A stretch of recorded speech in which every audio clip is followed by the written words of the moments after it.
I'll sit down eventually. In there. Yeah, no, all right.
Problem is we got the band here today. What's up?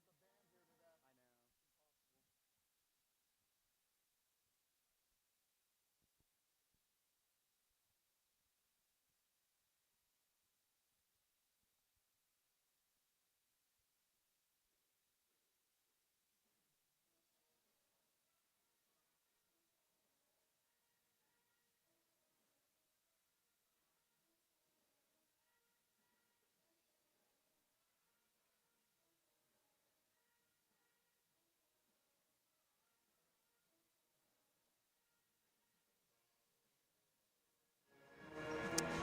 You're watching ODAC women's basketball. Guilford and Lynchburg getting set to do battle in the Hill City. Hello and welcome inside Turner Gymnasium for a matchup between, again, a pair of ODAC foes. Sam Graham and Ethan Moratsky in the booth with you today, and looking forward to what should be a great rendition of a game that was super competitive a year ago. A high-scoring affair. We know Guilford can score. Lynchburg on the defensive sides picked things up from a lot from a year ago. The main one surprising thing is actually what kept Lynchburg in the game last year, and we're going to look here, Ethan, at the team stats. It's the three-point percentage. Lynchburg, that's been a little bit unsuspected for Coach Nichols' squad this year. Three-point shooting was a fantastic point of emphasis and something that Lynchburg found a lot of success with last year. Hit well over 10 against Guilford a year ago. That did a great job in keeping them in the game. Coming in today, 25%.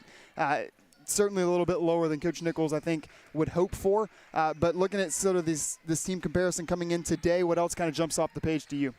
Well, basically, to go off what you were pretty much saying, I mean, like you said, the three-point percentage jumps out towards everybody. I mean, Guilford's three-point percentage, they're shooting .311. I mean, they're second in the ODAC. Definitely shows that they get a lot of their points in the three ball behind the arc.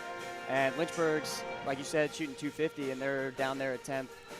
And definitely not what you want to see, but definitely something that they're going to try and pick up on this week against Guilford and try and get a good game here in the Hill City. Absolutely. Lynchburg in the non-conference so far has been really solid. Out to a 4-4 start overall, a better start than a year ago through 8 games. The ODAC been a little bit rocky here in the start. They come into today's game 1-3. Guilford on the other side has been handed their first ODAC loss, so they come in 5-1 overall, 2-1 in conference play. But this is a Guilford team that when it was taken over by head coach Sarah Matthews 2 years ago, I mean, really towards the bottom of the ODAC. I believe it was 8 wins there in her first year. Gets her players in. We're going to get to see a lot of them today, and we're going to talk about a couple in particular here in a moment. But getting those players in, it really turned it around. Really a one-year rebuild last year, a 20-win team, 20-6 final record, and again, out to a 5-1 start this year. So it's sort of been off to the races for Guilford, and I think that's thanks in large part to players like Courtney McMillan. She is our player to watch for the visitors tonight. She wore number 42, the 5'9" junior forward from Lexington, North Carolina. I wouldn't say it's a young team, Ethan, here, but not a lot of seniors for the visitors, and you know that means it's been great in recruiting. They do bring back 3 out of 5 starters from a season ago, but a lot of freshmen, sophomores, and juniors contributing in a big way. Yeah, absolutely. I mean, you look at the roster, they have a lot of sophomores and freshmen. I mean, they got a couple of juniors and seniors mixed in there, and you can kind of say the same thing for both teams. I mean, they both had huge like we were talking about earlier, Lynchburg had a huge recruiting class last year and have a lot of sophomores mixed in there. And so it's definitely something that you want the experience in, but I mean, as these players play more and more throughout the games, especially in the ODAC, which is such a competitive, like you were saying, competitive conference. I mean, the ODAC every year, and not just for women's basketball, but for every sport, you never really know what's going to happen. There's always something crazy going on with some team going on a run, and stuff like that can happen all over the place. But the ODAC is definitely one of the better conferences in the country when it comes to sports. Yeah, absolutely. And you know, Guilford going 20 wins last year. They still had a first-round exit in the ODAC tournament. This was just a really deep conference at the top, and that's sort of where Lynchburg's trying to cement itself this year. I felt like they had a couple good recruits again this year, and like you touched on, this year's sophomore class, last year's freshman class was fantastic, especially shooting the deep ball. And we're going to talk about somebody who shoots the deep ball in a very big way for Lynchburg. That is Macy Mullins. She comes in today, 13 three-pointers made, is tied for the team lead. We were torn between talking about her or Brooke Kaysen. Brooke Kaysen is the other athlete tied for that team lead. And like we said, 3 points so far has not been the efficiency clip that we were hoping for, or that Coach Nichols was hoping for coming into the year. Tonight would be a great time for that to turn around, and I think that does start there with number 3 in red, Macy Mullins. We are going to step away just for a brief moment while we walk through the national anthem here in Turner Gymnasium, but after the other side of this break, you're watching ODAC Women's Basketball on Wayne Prophet Court.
Welcome back inside on what's actually a pretty beautiful day outdoors, but again, could not be more excited to be inside Turner Gymnasium. Again, two teams battled to a high-scoring but close affair a season ago. A heartbreaker if you're Lynchburg. An awesome win in one of 20 here for Guilford. This time around, they come into Turner Gymnasium. And we'll see if Lynchburg can give them the same test they did a season ago. We'll preview it one last time by giving you our starting lineups for today. And a couple of late changes to the starters. So we do want to note a couple of changes from what you see on your screen. For the most part, for Lynchburg, it is the same. Brooke Kaysen, Bree Spainhour, Macy Mullins, and Sarah Brandstatter will all start. But it will be Darcy Ross instead of Taylor Brown taking up that other forward spot. And then on the other side for Guilford, again, mostly correct, just one big change. McMillan, Giannopoulou, Ziegler, and Perry all will start, but it will be Taylor Dunn. The guard will take over the other starting spot.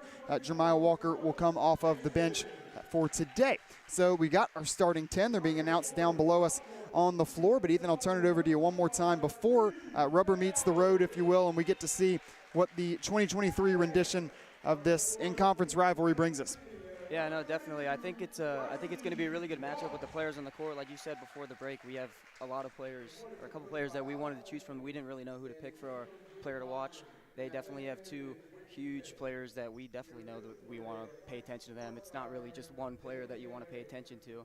but definitely one for Lynchburg is Bree Spainhour for me. I mean, she is a huge part of this Lynchburg offense, as she's 11th in points per game with 12.5, and she's 5th in the ODAC in field goal percentage at 509. So definitely a huge part of this offense that we're going to hope she has a really nice game here down here in Turner Gym.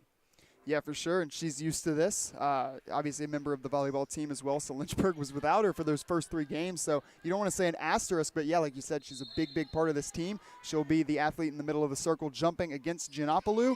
She does initially win the jump. It'll be a battle for it. Giannopoulou can kind of play every single position here for Guilford. It's the first one with the ball in her hands. Guilford will set up first in the half court wearing the road maroons. Lynchburg in the home whites. I gotta say, you can't go wrong with the classic white. Personal favorite for me. Outlet pass, Mullins in close. Resets with Spainhour. Lynchburg trying to strike first. Off the rim, no good. Guilford gonna slow things down a tad. Yeah, when you look at Giannopoulou, I mean, she's just so tall, and she's just such a presence in the paint, and it's tough going up against her because you want to put a shot up, but you're so worried about her. I mean, her wingspan and her height definitely plays a factor in something like that. Yeah, absolutely. You mentioned, too, it's not just one player for Guilford. I think that's absolutely true, and especially down low. McMillan, obviously our player to watch, is going to pair with Giannopoulou. Neither of them possess necessarily, their heights aren't jumping off the page at you, but like you said, they bring a ton of length to the table. I mean, you can see McMillan there, top of your screen. She's only 5'9", but does not look at just to kind of watch her move or to watch just her stature. So they can space the floor as well. You see she takes it from the wing. Guilford here sets up with the early 2-0 advantage, and it will be Giannopoulou getting a little bit ahead of herself there. Whistled for the travel. His first turnover of the game goes against Guilford.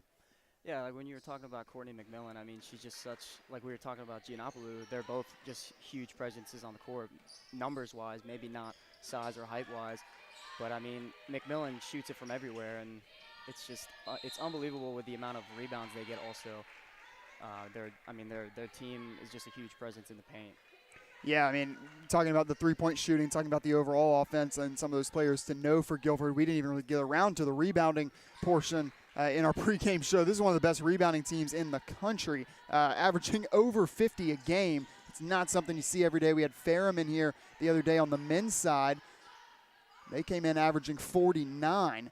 So 2 very good rebounding teams that this pair of Lynchburg units getting a chance to see over the past week. We'll have our first foul of the game. It'll send Breeze Painhour to the line. So a chance for Lynchburg to try and get some easy points, but the free ones have not necessarily been free early in the year here for Lynchburg. 60% at the line coming into today.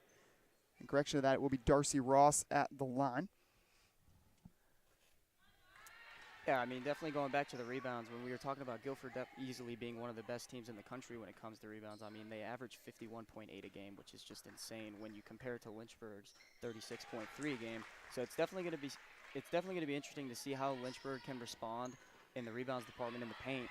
I mean, so we'll have to take a look at the second chance points that Guilford or Lynchburg take advantage of here. Yeah, I think shot selection is going to be big too, because obviously going against this Guilford defense, I mean, yeah, getting off the first shot, Lynchburg might be able to do that.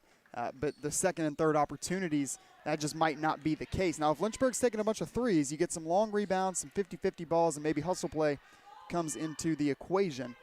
But if Lynchburg elects to go down low, you're going to have to make sure you have a good look at the basket, because that might be all you get. Ross dribbles down there right now, then kicks it out to Kaysen in the corner. First triple of the day for Lynchburg off the mark far. Perry down the court. Teets some contact, gets the shot off. Now an open look at a 3 near wing, up and off the mark. Hauled in by Lynchburg. Last 3 going off from Ashton Ziegler. Yeah, and that's definitely what we're talking about in the rebound department, especially when it comes to offensive boards. It just opens a lot of space up, and you get an open look like that right there. Fortunately for Lynchburg, Guilford just didn't take care of the shot there. Heads up, Ross did not see Perry making a play on that ball. Good feed from Perry, and then Mullins, I think, caught the face there of McMillan on her way to the basket. Strong take from the junior from North Davidson High School, my neck of the woods. We're going to get some substitutions for the first time today. Olivia Harris, and now we will see Taylor Brown checking in. And this is going to be a big game for Brown, trying to command things down low. We've seen it in spurts from her this year in her first season on campus. Brings a great presence down low, 6'2", just a player that Lynchburg didn't really have last year. The big thing is just going to be getting her developed as soon as possible and seeing how many minutes you can have her for in a given game.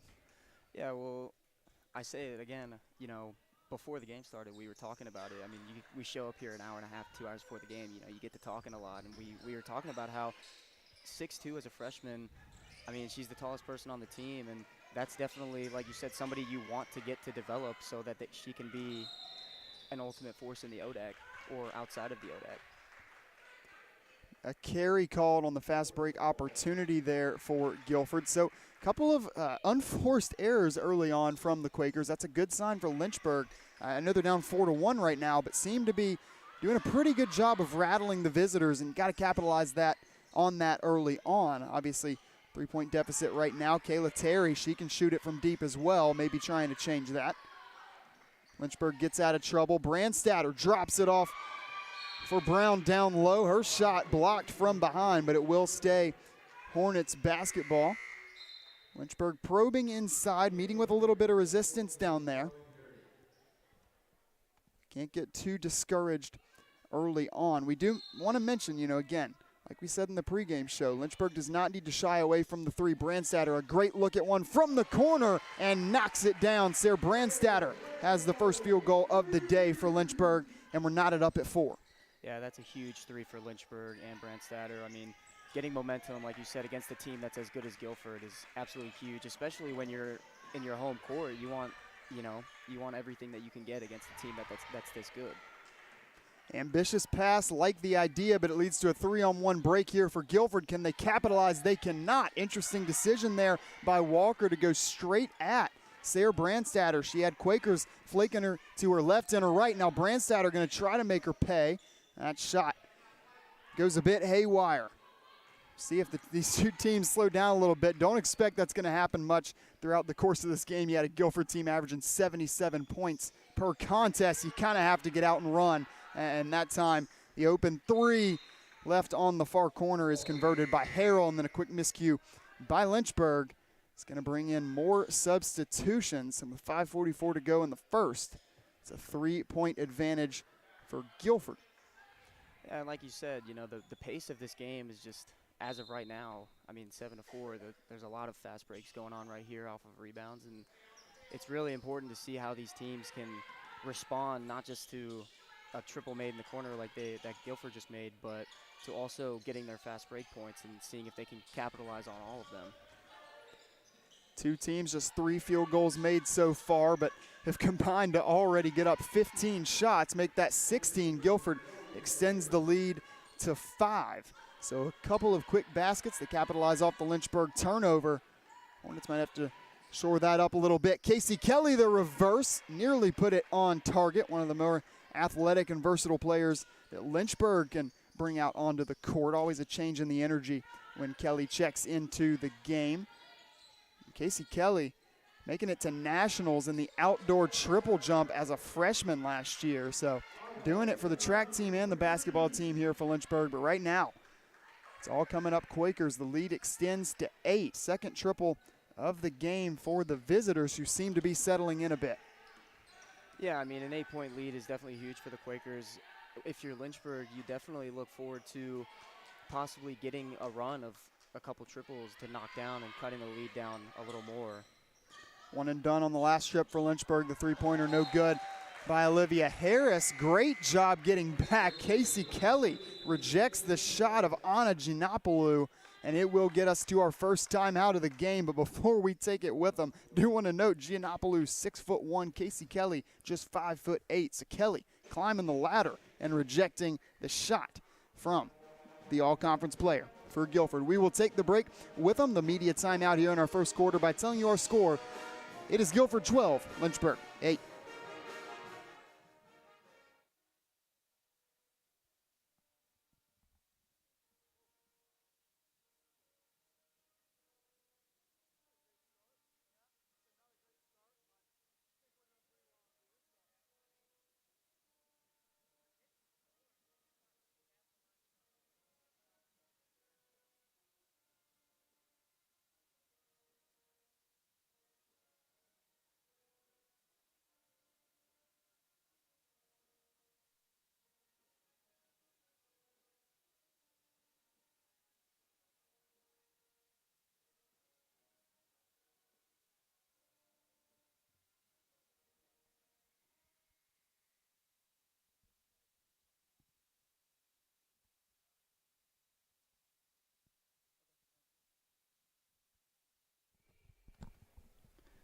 Well, after the Casey Kelly block, possession was initially awarded to Guilford. Now it looks like Kelly ready to inbound it here for Lynchburg. They will face the Guilford press. Yeah, no, okay. Yeah, possession was awarded. I didn't think they looked at anything. They don't have replay down below. It's a luxury only afforded to us up top, and we're thankful for it. But it will be Guilford basketball. Lynchburg almost stole one. Credits Casey Kelly, heads up play. Said, if you'll give it to us, I'll go ahead and take another possession for my team. Lynchburg does get it off the turnover. Mullins coast to coast. Slowed down, gives off to Terry. Terry gets caught shuffling the feet a bit, slammed on the brakes, tried to turn and feed off to a teammate, phone a friend. Instead, she's whistled for the travel. That'll earn her trip back to the bench area and possession back to Guilford. Yeah, I mean, going back to Casey Kelly, you were saying that she's definitely one of the more athletic players on this Lynchburg basketball team. And, we see that hustle play that she had on the block there, and then the steal and the jump ball that she's getting right here. I mean, she's definitely one of your grinders out there whenever she's on the court. Yeah, absolutely. I mean, Casey Kelly, one of those players that gets a lot of playing time, gets a lot of minutes. It might not always, her impact is not necessarily always reflected in the final box score. It's one of those you just got to watch the game, and it's impossible to not notice number 20 in white. Got the ball right now. Very little point guard opportunity there for Casey. Pick and roll. She had Harris, didn't see her at first. Now Harris has to try and create space against Giannopoulou. Yeah, it's going to be hard to do. Good hustle play by Sammy Sever. Try and get possession right back. Lynchburg continues to kind of berate Guilford before they even cross the timeline. Yeah, definitely something that you love seeing on your team are these hustlers like Sammy Sever and like we were just talking about Casey Kelly, who are always looking to make something happen. They're not afraid to go try anything. They're always wanting something to happen, and they want to be the one to do it. Yeah, and Macy Mullins gets back, forces the turnover again there. So turnovers are even, 6 apiece. Rebounds already tilting the way of Guilford, 10-6 rate right there. Kayla Sledge into the game now for Lynchburg. That should go a long way in trying to even those numbers. We'll get more substitutions. Coach Nichols rotating the legs a lot here early on. Sledge, right as we mentioned her, will head back over to the bench. She'll be joined by Olivia Harris, and back into the game come Darcy Ross and Brooke Kaysen. So that makes it Casey Kelly, Brooke Kaysen, Darcy Ross, Sammy Sever, Macy Mullins on the court for Lynchburg. Yeah, definitely something that, like we were talking about, is presence in the paint. You always want somebody, like right now, somebody that can just be there and just be a body in the paint to try and get something to happen here. Battle for it on the ground. Loose ball. Who wants it? Kaysen scoops it up. Sever trying to get lost in traffic. Good defense given by McMillan to pick her up. Lynchburg did get to reset the shot clock and finally will make them pay. Lynchburg, second chance opportunity there, if you will. Brooke Kaysen knocks it in from 2, and then a travel on the other end. So Guilford again gets a bit rattled, and you don't want to say back and forth. Guilford has led pretty much the entire way here. We did have one tie at 4-4, but Lynchburg here in bits and starts and certain possessions has seemed to be able to rattle the visitors, and we'll see if that continues throughout the game. Yeah, definitely. I mean, we look back to those 2 points that we scored right there. That was just a beautiful bounce pass that they put right into the paint, and then a nice little layup there. Well, we talked about the rebounds on the Guilford side. We might need to give a shout out to Lynchburg, starting to even up that margin a little bit. Casey Kelly, the second chance opportunity, another beautiful possession for Lynchburg. Guilford tries to answer right back. Collision. Ball initially awarded to Guilford, but the officials are going to discuss it. No, they're going to say white basketball, Lynchburg Hornet basketball. Hornets now will face that press that Guilford's able to set up out of the half court. Yeah, good idea. Get it to your primary ball handler, Sarah Brandstatter, the Roanoke transfer. Yeah, we've been definitely Casey Kelly's been on the court a lot, but we've been saying her name a lot. I mean, she's just been in, it feels like almost every single play. Touch pass from Kelly, works it inside the painted area to Spainhour. A lot of contact against Spainhour. It's been a short whistle so far in this game. Officials kind of letting both teams play. Always got to like that early on in the game especially. Just kind of let them feel out the flow of the game. And this has been a fast-paced one, so there's been some contact here and there. It is a short trip there on the offensive end for Lynchburg after a pair of great offensive possessions, efficient offensive possessions. That one they fail to get a true shot off.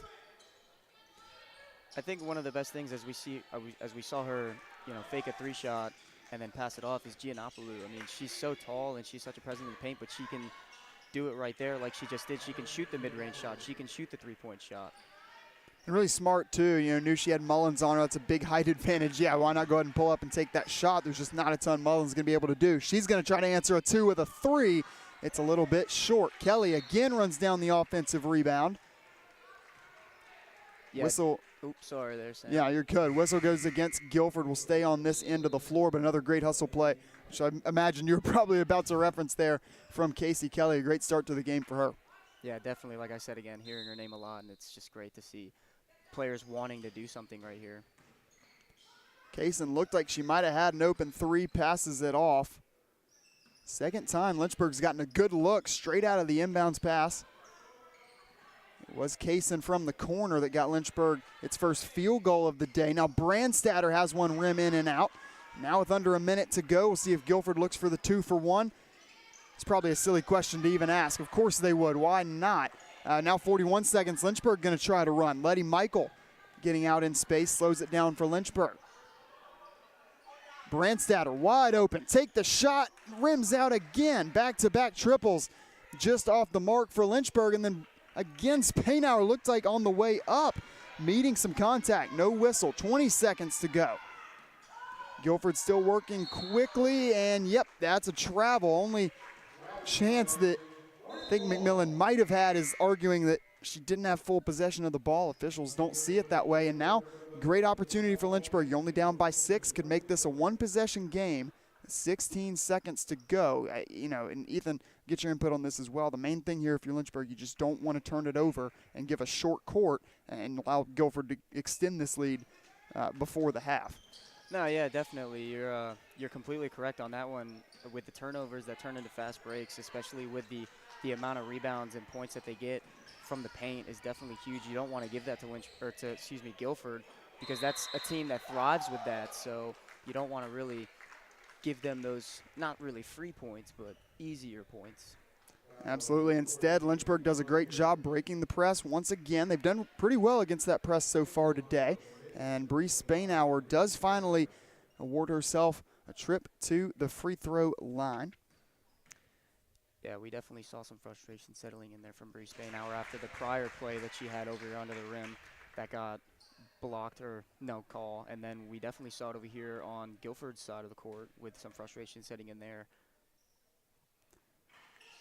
Goes 1 for 2 at the line, does cut the lead down to 5, and great defense to sort of impair the vision there of Giannopoulou before she could try to chuck a football pass on down the court and set something up. So Lynchburg unable to cut it to 1 possession, but they do cut into the lead. A bit of a low-scoring first quarter leaves us at a 14-9 decision favoring the visitors after 1. We'll take a short step aside, and when we come back, we'll have the second quarter for you right here on LHSN.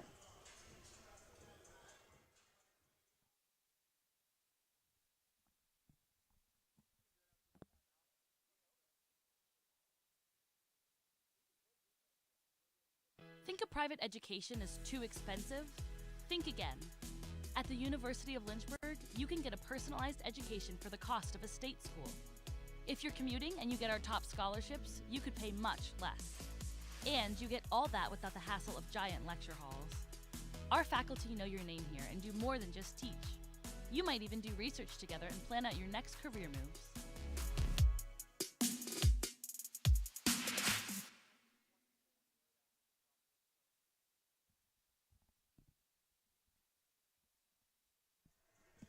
So far, the Lynchburg defense holding Guilford on pace for just 56 points in the game right now. Reminder, they come in averaging 77 per outing, so 21 below the season average. That's a nod in the favor of Lynchburg, and they evened up that rebounding battle a little bit as well. Guilford does control it at 14-12, and we got a whole lot of possessions, 42 of them to be exact in that first quarter. So Lynchburg's going to have to keep up with the pace of play here for Guilford, but I think they are up for the challenge. Yeah, I mean, with you know, all these fans here, this is probably going to be one of the last games where we have a majority of some students here, as it's finals week next week here in Lynchburg. So a lot of people are going to be going home. So you really want to put on a good show, not only for the ODAC, but for your fans here in Lynchburg and the Hill City. McMillan lines up a three off the mark. Hustle play this time goes the way of Guilford, and a good play by Bree Spainhour, breaking up what was nearly a dime between Mara Harrell trying to feed Giannopoulou on her way to the basket. So a heads-up play there by Spainhour. Back to the ball, just knocks that one away. Guilford will reset. And they'll actually take their time a little bit. Operate out of the half court here early in quarter number 2. Sam Graham, Ethan Moratsky alongside you for, like you said, the last one sort of the regular season from an academic standpoint, right? Then it's going to be a lot of games over the winter break, and yeah, a lot of more empty gyms when you take out the students. So big opportunity for both of these teams, you would think, in Lynchburg, especially as the home team, to try and snag a win. And I think building off your point there, Ethan, you're sitting at that pivotal point here, 4-4, 1-3 in the conference. I think if you can get to 5-4, break that 500 position you're at right now in the positive, and then pick up that second ODAC win, I think from a confidence perspective, that just goes a long way moving forward as we get into the meat of this December portion of the schedule. Yeah, and I mean, like we were talking about, I mean, it's huge to get a win in the ODAC, and it's nice to put that win on your record, but it's also nice to have, if Lynchburg can win this, the statement that they would make in the ODAC saying, we are here to compete. We are here to, you know, to go as hard as we can. We're doing everything we can to, you know, get wins and do whatever we can against these teams, especially as good as Guilford.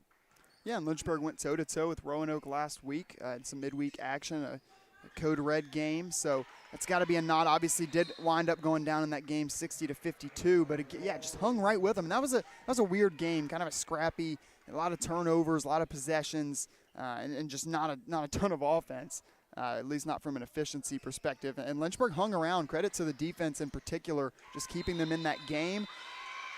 Heads up play there. Your grad student does get whistled for the 5-second violation, so some disappointment there for Coach Nichols, as that possession is never even going to materialize for the home team. But yeah, to continue that point, as Brandstatter and Brooke Kaysen hit the sidelines, yeah, I think, like you said, you're able to go toe-to-toe with Guilford here. Hopefully this time you can pull out a win if you're Lynchburg. Yeah, I think that does make a statement. There's sort of those 7 or 8 teams at the top last year, and that's where Lynchburg would like to be here in year 3 under Coach Allison Nichols. Guilford, on the other hand, does not want to see that happen. Basket up and in from Carly Perry, her brother Cole Perry, star player over across town at Randolph, so he may be in attendance today. Wildcats may be playing today. I haven't checked my schedule around the ODAC.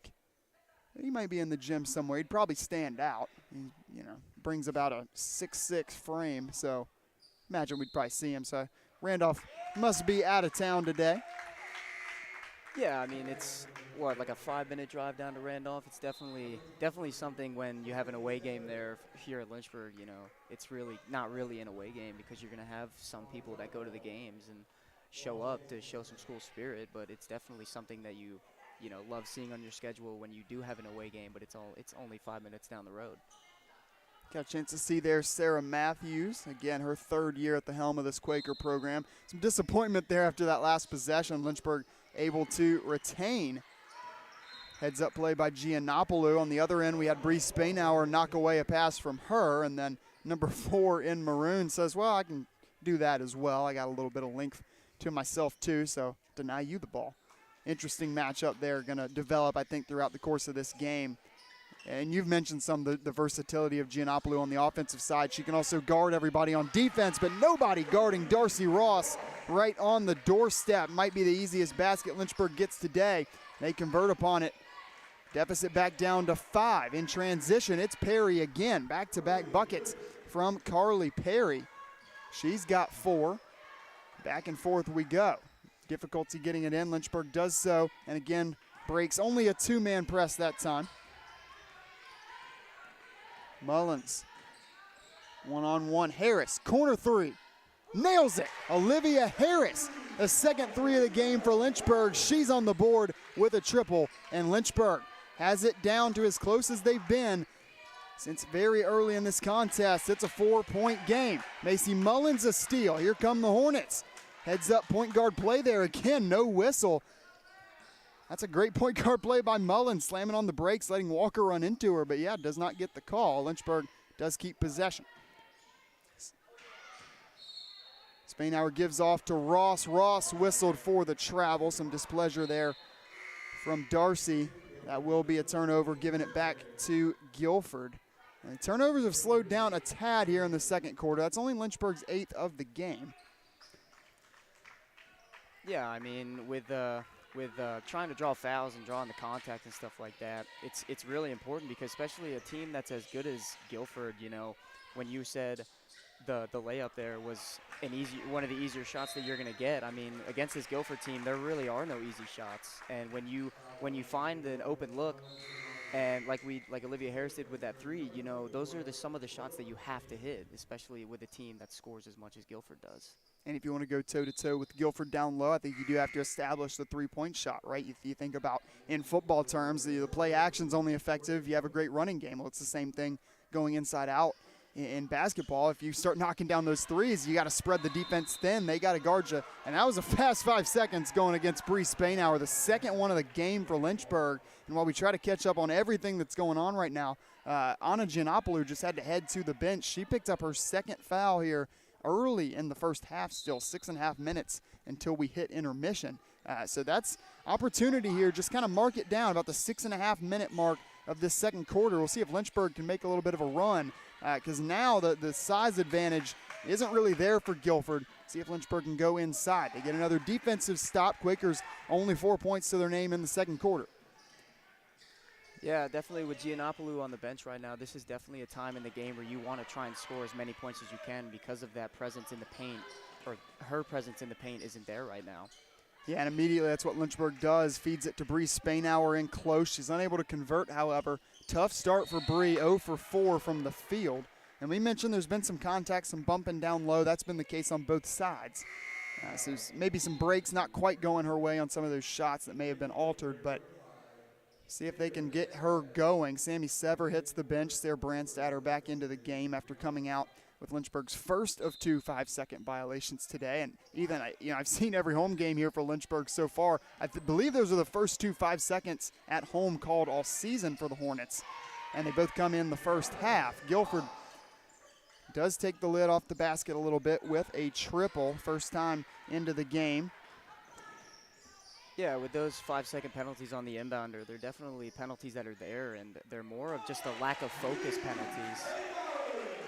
Bree Spainhour extends her range. It's not something you necessarily game plan up. Things are difficult down low. Take a couple steps back. Try your luck from deep. Bree Spainhour answers 3 with 3 more.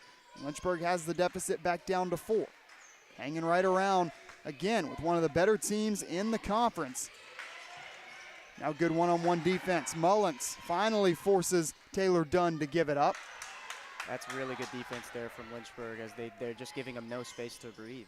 Absolutely, and then another run out, and Brooke Kaysen hesitated just a hair too long and travels in the process. Yes, she wanted to get the ball to Olivia Harris, had the right idea, but just second-guessed herself, I think. And winds up dragging that back foot before letting the pass go. So unfortunate miscue there for Lynchburg, who was going to be able to get out in space and very well likely get an open Olivia Harris three-point opportunity. She might try to get it right back. Hustle play, corrals it, tiptoe the sideline. Olivia Harris blocked from behind. Second opportunity, thought about the mid-range, drives inside, sidestep and score. Olivia Harris from start to finish on that possession. Yeah, like we said a lot in the first quarter, I mean, these hustle plays are just huge, and Olivia Harris just giving her everything right now in that game, and it obviously resulted in 2 points. And even not just after she got the steal, but even the second chance points, she rebounded her own first shot and then ended up scoring the basket for Lynchburg. Phenomenal opportunity there, tiptoeing the sideline on the far side. Lynchburg does give up the basket in the ensuing possession for Guilford. Zoe Bayer gets on the board with a pair. But Lynchburg there a moment ago did cut it down to that single possession, and again, going straight up. Good defense there from Courtney McMillan. Bree Spainhour is yet to get off a very clean look at the basket. The best look she's gotten so far came from deep, that three-pointer she made several possessions ago. Life has not been easy for number 25, who spends more time in this gym than anybody else on the floor. Again, two-sport athlete, volleyball and basketball. Great pass inside. Initial shot is no good. The rebound collected and put right back up and in by Courtney McMillan. The Quakers' leading scorer has just her 4th point of the game, and Lynchburg will slow it down. I mean, yeah, going back to Bree Spainhour, she's a two-sport athlete. And that's a really nice pass into a shot for Lynchburg. Bree Spainhour, a two-sport athlete, you said she's in here all the time, and I've seen her in here when they're not even playing games or practices. I mean, she works her butt off all the time. Travel goes against Guilford on the other side, so another couple unforced errors, and we're going to get nearly a platoon swap here for the Quakers. 4 new faces will come in, but we got a timeout ahead of time, so we'll catch you up with who's going to be on the floor for Guilford when we come back on the other side of this break. We'll take it by telling you our score. It's Guilford 24, Lynchburg 20.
All right, we said we would catch you up on who's on the floor. We'll do it right now. First, for Guilford, it's going to be Ziegler, Dunn, McMillan will stay on the floor, and then Bayer and Scott round things out. Not sure if that reflects our change just yet. Yeah, we'll have to get you an update there in just a moment. But we will tell you for Lynchburg, Olivia Harris, Brooke Kaysen, Bree Spainhour, Sarah Brandstatter, who just made that heck of a pass to feed Brooke Kaysen in transition to the basket, and then Macy Mullins rounds it out for Lynchburg. Yeah, definitely like we were seeing out here, no Giannopoulos still on the court as she, remember, has her 2nd foul already. And that's definitely one player that you don't want to get their 5th foul and foul out here in a game that's this close right now. Yeah, absolutely. And it's interesting just because there have not been a lot of fouls in this game, really on either side. Just 2 so far going against Lynchburg, a few more going against Guilford, as you would expect, with obviously Giannopoulou having 2 of her own. They have 6, though. And, I mean, there's been some physicality in this game. You saw it, Taylor Brown going back and forth there with Perry. So we'll see if those fouls and the whistles start to come with a little more frequency as we get into this game, but we're going to have some tired legs in the second half. These 2 teams giving it their all right now, as you and I have mentioned several times. Yeah, and if you take a look at Lynchburg's passing game, I mean, they're going after more risky passes, and they're paying off for the most part. I mean, some of these passes you would just never really see happen. Wide open look from the far corner, knocked in by Amara Harrell. She's got 6 now. 2.5 minutes to go in this first half. Big shot there, puts Guilford back up by 7. Brandstatter going to answer it the old-fashioned way. Strong to the basket. Brandstatter has a pair, and she'll go to the line for a chance at 1 more.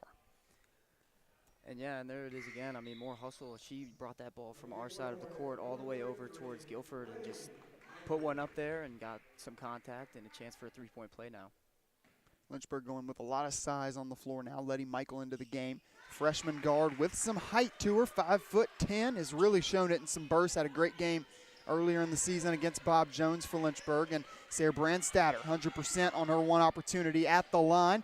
Michael nearly had it going the other way. Instead, breaks on the ball a second too late. And Guilford makes Lynchburg pay. Anita Datilis knocks it in. Lynchburg quickly the other way. Macy Mullins, the 3-point specialist, does it in close. And back and forth we go. Offense picking things up here in the second quarter. Foul before the shot does go against Brandstatter. She applies it to Harrell. But how about both of these teams? Just a great mixture early on of 3-point opportunities and then going strong to the bucket. This has been some beautiful basketball in the second quarter in particular. Oh, yeah, absolutely. Like you said, they're going back and forth. I mean, they're all hustling right now, and we're going to have some tired legs for the late game. And I think that's actually going to be something huge that one of these teams has to sort of take advantage of is the tiredness that some of these players are going to have. And when you look at Giannopoulos still on the bench, I mean, she hasn't been playing for most of this quarter. Yeah, and we'll see as we roll towards 90 seconds to go in the first half. We'll see if we see Giannopoulos again. A 6-point lead for Guilford, so they've kind of maintained that 4 to 6 point advantage. You imagine maybe if it gets, Lynchburg takes the lead, we might see her. Mullins going to try to even things a bit closer, just a tad too strong. Rebound off the 3-point attempt by Taylor Brown. Big rebound by the first year for Lynchburg. Brown trying to reward herself with a bucket, unable to convert.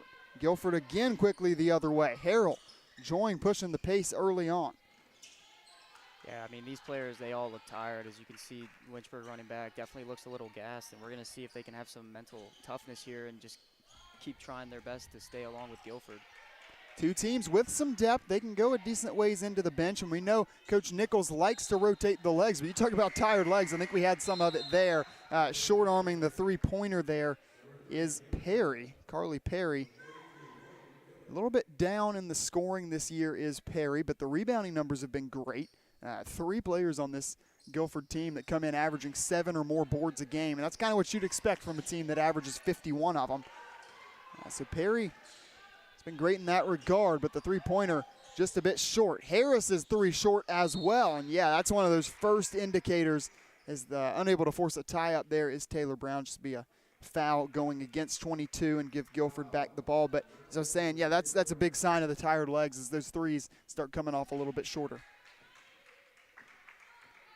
Guilford here the other way, no pressure from Lynchburg. They can milk most of this shot clock down, only about 2 to 3 second disparity.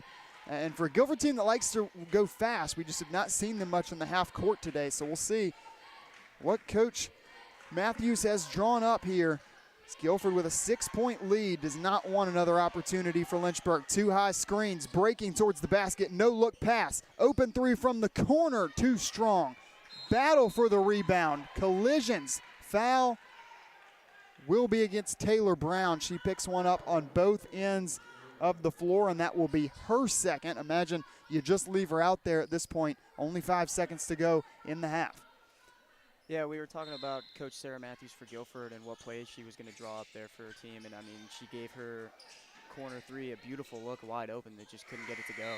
And aren't you glad you left Taylor Brown in? She comes up with a big-time block. Shot rejected, and that will send Lynchburg still well within fighting range in this game. They trail by just 6 through the first 20 minutes. We're going to take a quick break, and then we'll have our typical halftime show, some stats, some highlights, a little bit of analysis as well. And we will take that break before the half by telling you our score one more time. After 20 minutes, it is Guilford leading 31-25.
Living the dream.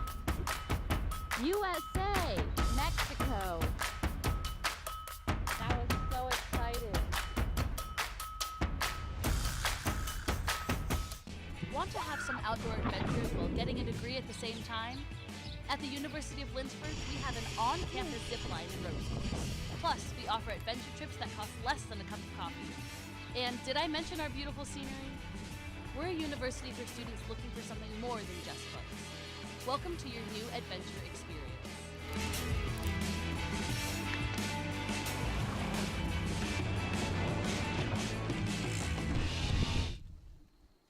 Tim Slusser from the Outdoor Leadership Program gave a presentation at a teaching and learning resources conference here about getting his program more involved on the academic side of campus.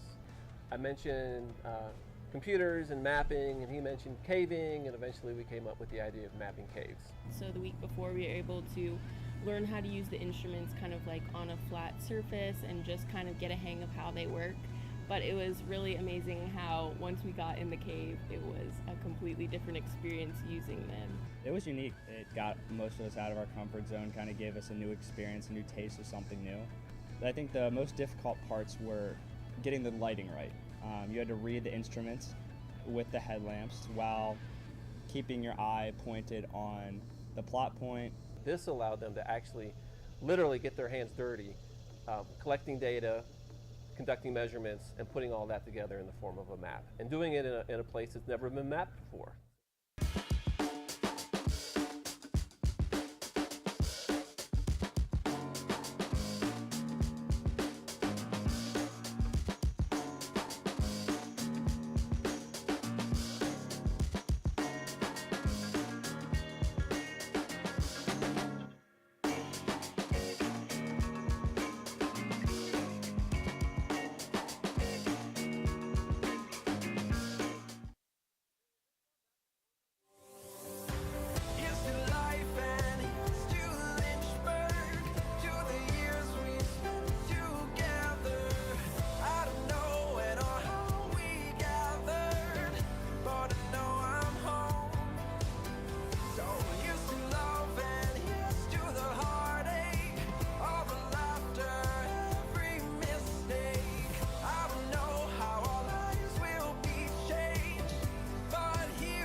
The biggest thing that I've taken from Westover is probably my interactions with faculty. I started working with Dr. Fryer. He's always available for help, and he makes sure that I get to do the experiments and not just be there while he does them.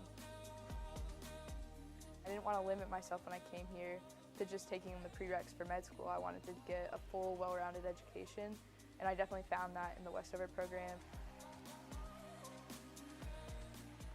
It's given me the opportunity to keep playing soccer at a competitive level, but also it's given me the ability to be a student and to pursue other activities such as EMS.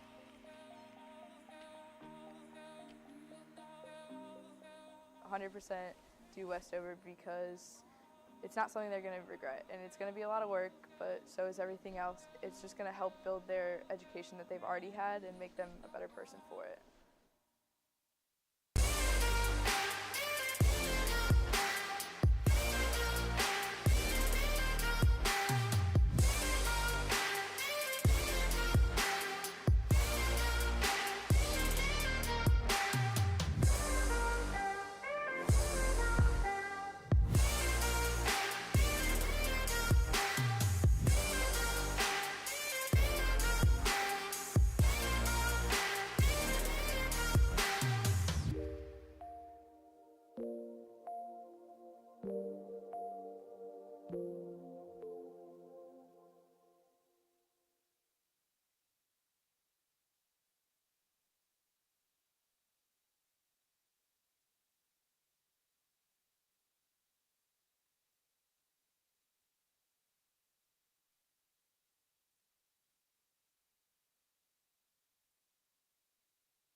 Welcome back to the Hill City and inside Turner Gymnasium. Once again, Sam Graham, Ethan Moratsky walking you through a 31 to 20. They're going to say 25. Okay, I thought it was 31 to 26, but 31-25 is your score at the break. 5 minutes until halftime is over, and we'll resume play in the second half. But it is Guilford, the visitors, out in front early on, and we will take a look at some of the numbers from that first half. And shooting certainly is favoring Guilford, but here Lynchburg is still within 2 possessions, just 6 points separating these two teams. So first thing, I'll throw it over to you, Ethan, just kind of what jumps out through that first half. I mean, obviously the easy one right here is field goal percentage for Guilford. I mean, they're shooting 40.6%, 13 for 32. When you compare it to, I mean, Lynchburg's not doing too bad either. I mean, 29.4, pretty much 30%, 10 for 34. But they're definitely keeping up with Guilford. As you said, it's only a 2-possession game, and in basketball, things can switch like just like that. Yeah, absolutely, and I think at times Lynchburg did a great job capturing some of that momentum. Credit to Guilford on defense in particular.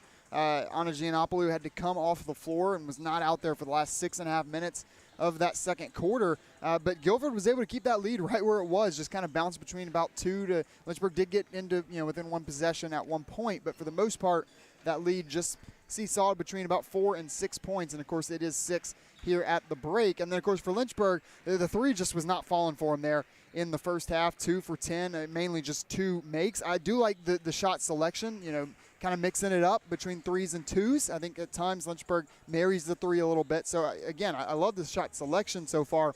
And eventually you hope that some of those open looks just start falling down with a little bit more consistency because, like you said, basketball can change in an instant. Some people make the argument three-pointers sort of a random event. If that heats up, if that changes, that stat in particular, you could be looking at a very different ball game. We highlighted in the pregame show, Lynchburg's been struggling a little bit compared to what they shot from 3 last year. A little bit surprising here early in the season. Plenty of time for that to correct itself. But again, that is what enabled Lynchburg to hang with a high-powered Guilford offense a season ago and could certainly do it again in the second half today. Yeah, definitely. Like you said, both teams are getting a lot of open looks. It's whether or not they're just knocking them down. I mean, 3 for 9 for Guilford and 2 for 10 for Lynchburg. I mean, both teams really aren't hitting the three-point shots. And one thing that definitely, stands out to me is the second chance points that Lynchburg are getting from the paint. I mean, 10 compared to Guilford's 2. I mean, we said it before in the pregame that second chance points are going to be huge for this team, especially with a team that can rebound as much as Guilford does. Yeah, absolutely. We've had a lot of possessions in this game, 38 of them already. That actually came down a little bit in the second quarter. We slowed down to get to 38 at the half. So, yeah, there's going to be a lot of opportunities to have possessions, but I think you make a great point, Ethan, because, can you extend those possessions? Can one shot turn into a 3-shot trip? And Lynchburg's done a decent job there in the first half, and we'll see if that continues, giving themselves some second and third opportunities. Now, whether they're scoring every time, that'll remain to be seen. But again, you can see up there, rebounds pretty close. If you're Lynchburg, you came in with about a 16 rebound margin per game, looking at Guilford's average versus Lynchburg. So the goal may not have been to out-rebound Guilford, but I think keeping it within 3 here at the half, that's got to feel like a win for Lynchburg. You're kind of going toe-to-toe with them down low, and certainly Giannopoulou being off the court those last 6.5 minutes helped with that, but Lynchburg was right in the thick of that rebound battle at the end of the first quarter as well. Yeah, no, definitely. I mean, 23-20, we talked about it all first half. I mean, where Lynchburg, they're keeping up with the Quakers when it comes to rebounds and points, and you love to see it in the hustle that we talked about all of the first half, like especially from players like Olivia Harris. And, all these hustle plays, they're leading towards opportunities that Lynchburg just unfortunately haven't taken advantage of as much as the Quakers have. Yeah, and finally, just before we get you ready for the first half, I think we probably will go ahead and stay here. Less than a minute separating us from a little more game action. We just want to point out the free throws. I think the biggest thing is just how many opportunities. Only 7 between these two teams combined. I don't want to say it's unexpected, but that's obviously a very low number, and we'll see if that comes up a little bit in the second half. Only 2 players on either side, it's total, have picked up more than 1 foul. That's, 3.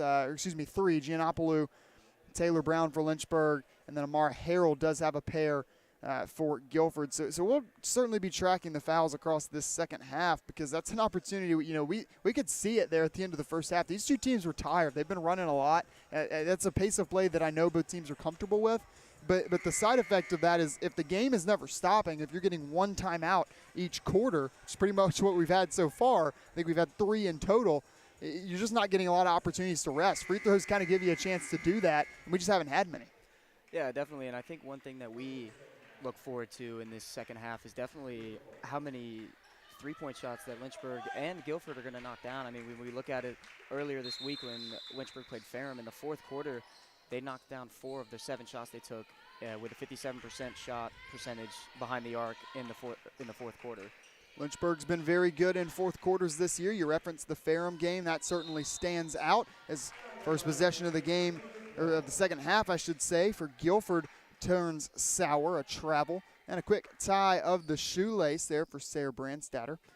Give Lynchburg a little bit of a pause here. But to continue the point on the fourth quarters, Lynchburg will face a tough press again here from Guilford. Roanoke, they battled back into the game in the fourth quarter. Didn't ultimately prevail in that one, but did get themselves firmly back into things and make a game of that down the stretch. Nifty dribble move and a give off to Brooke Kaysen. Here come the Hornets. It's a 1-possession game for the first time since about midway through the second quarter. Great start to the second half here for Lynchburg. Yeah, definitely, especially with what we had just talked about before the second half had started. If Lynchburg can just knock down these threes and stay in it for, the fans here, it's just such a momentum builder, especially coming off of the half, just banging a 3 right there. So we're going to see if they can keep up, the shots behind the arc and knock them down and keep it a closer game.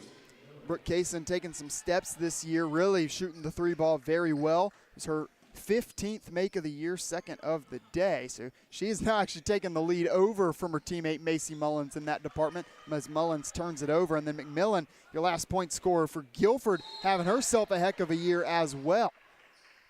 Block attempt by Sarah Brandstatter is going to have her whistled for the foul. And that will be second on Sarah Brandstatter. Imagine a little bit of a decision here for Coach Nichols. We are early in the second half, but imagine she'll stay on the floor. And we will note Anna Giannopoulou back on the floor for Guilford. Imagine Lynchburg will try to go at her with at least some frequency and pick up that third foul early enough in the second half. You can have another opportunity where got to send her to the bench. Yeah, definitely. If you can get her into foul trouble early on in the second half, it would be huge for the momentum. Again, momentum for Lynchburg. I mean, if they just keep going right at her, and if it were to happen and she gets out of the game and you can't have her on, especially in the paint for these late shots that they're going to have to take in the fourth quarter, I mean, that's a huge rebounder that won't be on the court for Guilford. 2 for 2 at the free throw line there for Ashton Ziegler, a 10-point-per-game scorer on the season. Another one of those several returning starters from a season ago. Started all 26 last year. A foul far away from the basket. 3-on-3 crime there. Foul will go against Guilford's number 3, Taylor Dunn, as she guarded Mullins for Lynchburg. And Macy now will inbound it from the near sideline. Mullins doing a little bit more with her playmaking today. Scoring has not necessarily come. Only 2 points for the sophomore sharpshooter for Lynchburg out of Gate City, Virginia. Went to high school with last season's NBA dunk champion Mac McClung. Unable to hustle down the loose ball there. We'll turn it back over to Guilford, who's retaken a 7-point lead after those 2 free throws. So Quakers doing well to answer Lynchburg, cutting it to a 1-possession game with a quick 4. Kind of keep Lynchburg at arm's length as they've done throughout this game. Have not at any point been able to pull away. We'll try 2 there, but another 3 left well short. Brooke Kaysen not going to let it go out of bounds. Lynchburg going to try to run. Spainhour got out ahead of traffic. Harris goes inside the 3-point line. Good look at a triple from Kaysen. Little off the mark. Hustled down, another rebound on a 3-point opportunity controlled by Lynchburg. A foul goes against Olivia Harris as she tried to work it against Brooke Kaysen. So here we go, Ethan. Fouls picking up a little bit as we get early into the second half. Even coming a little bit of a ways away from the basket. Yeah, no, I mean, luckily for Guilford, it's not Giannopoulou that's picking up the fouls, and I expect Lynchburg will keep going towards the paint and keep trying to draw this contact early on in this third quarter. Mullins looks there first before backing it up and resetting 12 seconds on the shot clock. Another three-point attempt. Kaysen lined it up. Good look at it. Pretty much had it on line, just a tad too strong off the near iron to us. Off the mark. Empty trip for Lynchburg, but they got several opportunities. Brandstatter picks it off. It's a 3-on-2 break for Lynchburg. Gives off to Harris. Head fake. Now has a three-point opportunity. Lines it up. Knock them down. 3 big ones for Lynchburg, and they continue to hang around in this game. All started by number 5, picking off the pass on the way to the paint. Sarah Brandstatter gets that fast break going. Olivia Harris finishes it off, but Lynchburg got to get back a little faster on defense. They give up an easy 2 in close. Yeah, I definitely feel like a broken record. I don't know about you, but I mean these hustle plays that Lynchburg have, and especially Guilford right here, with the points that they got right after we hit the triple. I mean the hustle plays are just coming in huge for this Lynchburg team. Yeah, I hate that we don't have a stat for that here on our stat sheet. We got just about everything, all the way down to a live shot chart. So got a lot of numbers to pull from, but yeah, hustle plays have been a big-time factor in this game. Giannopoulou going to check out, not because of foul trouble, just going to get her a quick rest. And Lynchburg will inbound with Bree Spainhour from under its own basket. Brooke Kaysen, they lost track of her. Open 3, Sammy Sever from the men's line, knocks it down. Assist Brooke Kaysen. Sammy Sever from way downtown hit that one from the red line. Looked a bit like Alex Fitch on the men's team, knocking that one down. And Lynchburg again has it down to 1 possession, draws the timeout from Guilford. Will go ahead and take it with them. 3 points separate these two teams. Lynchburg has gotten close. Can they tie it up or take the lead? That remains to be seen on the other side of this break.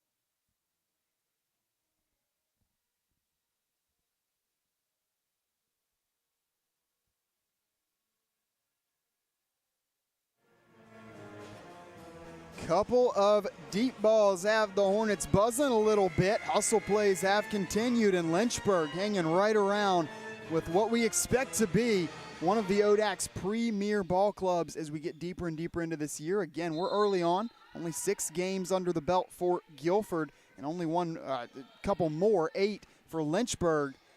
These two teams going back and forth. How about an entertaining game? A beautiful Saturday afternoon in the Hill City. We're thoroughly entertained up here in the booth. And Guilford going to try to answer some Lynchburg threes with a 2. Great defense as they fed to McMillan. Defense given by Spainhour and then almost tying it up in transition. Good defense by Jemiah Walker. Mullins corrals it. Walker guarding her far away from the basket. Active hands and feet there for Walker. Making life hard on Mullins. Spainhour far from the basket. Her and Mullins swap places. Sever, open look. Don't give her space. She'll make you pay. We're knotted up at 37. Guilford took the timeout, but Lynchburg scores the first points out of it. Sever, back-to-back triples. And for Sever, who led this team in scoring 2 seasons ago before a knee injury kept her out for the ensuing year and a half, she has put it together in a big way in several spots this year. Came up huge against Bob Jones earlier this season in this very gym. She's doing it right now, giving a big boost off the bench for Coach Nichols. Yeah, I mean, Sammy Sever knocking down 2 threes at the start of this second half. I mean, that's definitely something you love not to only see up here, but as your player, when you throw that one up there, that definitely looked like it was one that she knew was going in as soon as she let it go. Now cooking with grease a little bit. Sever going to start to feel confident. Lynchburg doing a great job getting her those looks. She's got some space one-on-one. This time we'll give it up. Good defense by Terry. Open 3 on the far side. Olivia Harris, some disappointment, unable to pull the trigger because there was a foul off the ball. So still a good thing, good net result there for Lynchburg. They draw another foul against Guilford, this time going against Anita Datilis. That's her second. So another forward here for Guilford has picked up 2. And, yeah, for a moment there, I thought we were going to have 6 players on the floor. Guilford does make the necessary change. So 2 out, 2 in. The other player checking in alongside Giannopoulou was Ashton Ziegler. Lynchburg successfully gets it in near corner. Brandstadter getting out of trouble. Kelly, another offensive board. Her shot rejected by McMillan. Again, 2 players not with necessarily a ton of size that play like post players. Interesting matchup there, McMillan and Kelly, but Lynchburg still extends this possession. They can take the lead with a bucket of any kind. Free throws will do it as well. Tie up, possession arrow. Guess who? Lynchburg keeps possession again. Feels like they've had the ball for the entirety coming out of this timeout that was just about a minute ago. This time ball goes into Sever. She takes some contact. This time the foul against Amara Harrell, and Guilford backpedaling a bit on defense. They cannot get the ball back. That will be the third going against Amara Harrell. You get the announcement coming down from, I would have to say, our PA guy today doing a fantastic job. Our very own graduate assistant for LHSN, Josh, is crushing it down there on the big mic. We try to do a good job up here, but he's the one, the voice telling everybody in the room what's going on. He's doing a great job controlling this crowd tonight. Casey Kelly, another offensive hustle down play, and still we stay looking to our left. Lynchburg, a statement a little bit here in this third quarter. We're not even halfway through it. The Hornets are in the bonus. Casey Kelly will take a pair, steps up to the line where she is dead even, 50% on the year. Yeah, I know in basketball, you know, time of possession is not really a stat that you really keep in basketball, but, I mean, it feels like we've had the ball forever. Yeah, again, just one possession, true possession for Guilford after that timeout they called, about 6.5 minutes to go. So, yeah, for the most part, and that possession went sour early. Lynchburg has had the ball for about the last 90 seconds of game time, and obviously real time even longer than that. And they do take the lead. It is their first lead of the game. So Lynchburg has gotten over the hump. That's always the hardest part. And now a big possession defensively, blocking foul, and then some friendly fire. Bree Spainhour tripping over Casey Kelly. And I believe at the end of it all, it will be Giannopoulou. I thought that was a shooting foul. Instead, it will take us to our media timeout. So we'll go ahead and step aside one more time here in the third quarter by telling you a unique score. For the first time today, Lynchburg, your Hornets, are out in front. They lead it 38-37.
Hear the music play. There's music playing, I would imagine, in the heads of these Lynchburg Hornets right now because they lead 38-37 over what we expect to be one of the premier programs in this conference. Potential statement win loading here for Lynchburg, but Guilford, the visitors, going to try to deny them. A lot of energy coming out of the break, and they strike first. A Carly Perry basket in close. Players hitting the deck. Sever, a bit of an awkward shot pulling up for the two, and now it's only Sarah Brandstadter back for Lynchburg. How about Olivia Harris coming out of nowhere, rejecting that shot? We will stay on this end of the court, but Olivia Harris wipes a potential 2 points off the board for Guilford. Well, I mean, there it is again, another hustle play and another I mean, from Olivia Harris, I mean, we've been saying her name a lot along with Casey Kelly right there, who hustled on that rebound right there. But, I mean, this is definitely the difference maker in the game right now for the Hornets. Absolutely, and Guilford done a good job balancing the scoring. That's always the hardest to defend. Now taking the lead in that department, though, is Perry. A quick 4 for her. Still a one-possession game, but the Guilford lead built back up to 3. So when you talk about momentum, a good couple of possessions there for Guilford coming out of the break. That's kind of what you want to see, weather the storm, and now see if Lynchburg can respond again. How about a big-time block on a Giannopoulou? She had the size advantage and exploited it against Sarah Brandstatter going to the basket, and does a good job to reject that one without fouling as well. She'll now be the on-ball defender against Lynchburg's Bree Spainhour again, who will inject it here for Lynchburg from under their own basket. Yeah, Anna Giannopoulou, the sophomore from Athens, Greece. Definitely tall. I mean, it says right here, 6'1". I mean, it kind of reminds you of my favorite player, Giannis Antetokounmpo from Greece, same place. And it really makes me want to call her the Greek freak. But, I mean, just a huge presence on the floor, and she's showing it why. Yeah, that's something we talked about pre-game. Certainly does call those images into your mind, and she's having a heck of a day. Obviously, had to come out for a little bit there in the first quarter, but, you know, Sarah Brandstatter, a bit of a stat stuffer for Lynchburg. She just picked up her 8th point of the game to go along with 2 boards, 4 assists, a steal, and a block, but Giannopoulou can do it in her own right as well. We know about the scoring and the rebounding. She's got 4 assists as well today, and that block in transition was her 2nd rejection of the day. So it's 5 points, 5 boards, 4 assists, and 2 blocks for her, and still hasn't picked up that 3rd foul. That's huge as well, as Guilford able to extend the lead back to 3 at the free throw line. A pair knocked in by Ashton Ziegler, the 5'7" guard out of Mooresville, North Carolina. Harris splits a pair of defenders, gives up to Mullins. Would have liked to see her go ahead and take that shot, but instead, a heck of a dime. Macy Mullins finds Sarah Brandstatter towards the basket. Back-to-back buckets have Brandstatter in double figures. She leads the way for Lynchburg, and the Hornets again down by just 1. Yeah, that's a huge team play from the Hornets. I mean, the collection of passes that they had right there leading to an easier layup for Lynchburg. And a tough foul will go against Brandstatter on the other end. That's her 3rd. Only 3:12 to go now in the 3rd quarter. And Lynchburg can survive with her off the floor, but it looks like for right now, Coach Nichols will leave her out there. I like that move. You know, go ahead and go with your go-to person. Leave her out there as long as you can, because Brandstatter, a difference maker, like we just said, pretty much every area of the court. Just got whistled for that tough foul there far away from the basket, then trying to break on it again. She had the read. It's incredible how she just reads some of those passes like a DB. Breaks on him at the perfect time. Foul comes before it. I believe we might have Guilford in the bonus now as well. Yeah, 5 fouls going against each team, and Ethan, we wondered if this would pick up in the second half. It certainly has. Yeah, most definitely. I mean, the amount of foul difference for both teams, is, like you said, both teams now in the bonus. I mean, these, well, I don't want to say free points, but these easier, more open points are definitely going to be huge, especially coming late in the game. And Guilford still yet to miss a free throw. Hey, announcer's jinx works on that occasion. They were 7 for 7 before that miss at the line. So now 7 for 8 to Lynchburg's 4 for 7 at the line. Both teams in the bonus the rest of the way in the 3rd. Brandstatter again to the basket, going up strong, and the guard doing it in close. Lynchburg and Guilford tied at 44. This has been one heck of a basketball game on a Saturday afternoon. We're enjoying it right alongside you. Back at home, Giannopoulou going to try to give Guilford the lead again. Talk about exploiting matchups. She feels Olivia Harris on her back and already has the size advantage. You got to go up strong with that, and then able to draw the foul as well. Yeah, no, mismatches are definitely a huge part in her game, I can tell. And she saw that she had a mismatch with Harris, like you said, and tried to go for the Euro step there and resulted in contact underneath the rim. Lynchburg kind of sitting back there in his zone as well. Darcy Ross had her back closer to the basket, and just that first step, Giannopoulou got her and just was not able to recover, at least not without fouling. Giannopoulou tried to make him pay with 2 at the line, and she is good on both. So after that first miss of the day, Guilford back to perfection. 2 for 2 trip to the line for Giannopoulou. Leading scorer excuse me, I should say second leading scorer here for this Guilford team, is now up to 6 on the day. Olivia Harris, a 3. Little too strong, did have a hand in her face. Good defense by Guilford. Hornets trying to get back on the other end defensively. Another foul. It will go against Olivia Harris. She picks up a pair in a hurry. That's now 2 against the junior from Glenvar. Yeah, definitely one thing that I've seen Guilford do this entire game is they're just not letting Lynchburg breathe on inbound passes. I mean, every time that Lynchburg passes the ball in, they have to look for another open pass because they just have no room to breathe. Yeah, any opportunity that Guilford has been able to get to run in this game, they've taken it. And we wondered if tired legs might come into effect. Obviously, the foul's picking up. I think that's kind of what you're seeing. It's allowing a little bit of time to rest, catch your breath. And I think we're seeing that scoring and the offense really picking up here in the third quarter. It picks up a little bit in the second. It has continued to do so. Olivia Harris, watch out from behind. Close to a backcourt violation there for Lynchburg. They avoid what would have been a bummer of a miscue. Olivia Harris thought about the 3, head fake. Puts the ball on the floor, drives to the basket.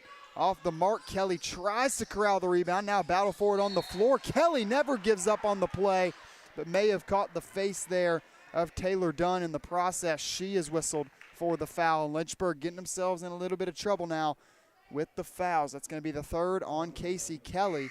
And you see her talking to Sarah Brandstatter, just kind of touches her head like, that's my bad. Just, tough foul to pick up here, just about a full 90 feet away from the basket.